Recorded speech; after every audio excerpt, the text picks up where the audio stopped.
এই লালন ভাই, আপনি তো এখনই বসা, আপনি যাবেন না? এ ভাই যাবই তো, খেতে কাম করতে আসছি, কই যাবেন আপনি?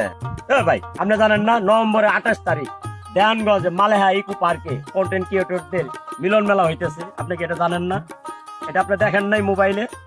ভাই আমি তো মোবাইলে দেখছি, কিন্তু আমি চিন্তা করতেছি যোগাযোগটা কার সাথে করবো, কিভাবে রেজিস্ট্রেশন করবো আমি তো জানি না। এ ভাই, একদম সোজা। এটা মোবাইলে যে স্ক্রিনে নাম্বার থাকবে, এই নাম্বারে যোগাযোগ করলেই হবে। এই যে কন্টেন্ট ক্রিয়েটর ভাই ও বোনেরা সবাই কইতাছি, সময় কিন্তু বেশি নাই, 28 নভেম্বর তাড়াতাড়ি রেজিস্ট্রেশন করে ফেলান। আমরা কিন্তু রেজিস্ট্রেশন করে ফেলাইছি। এই যে স্ক্রিনে দেওয়া নাম্বারটা আছে, এই নাম্বারে যোগাযোগ করেন তাড়াতাড়ি। আমরা রেজিস্ট্রেশন করে ফেলাইছি, আপনারা দেরি করেন না, তাড়াতাড়ি করে ফেলান। কোন ভাই হুসাইন থাকবো, আরো বড় বড় সেলিব্রিটিরা থাকবো, আমরাও যাবো, আপনারা দেরি করেন না, তাড়াতাড়ি করেন। রেজিস্ট্রেশন ফি মাত্র 820 টাকা।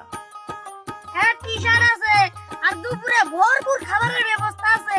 আমরা কিন্তু যাইতাছি, আপনারা আইসেন।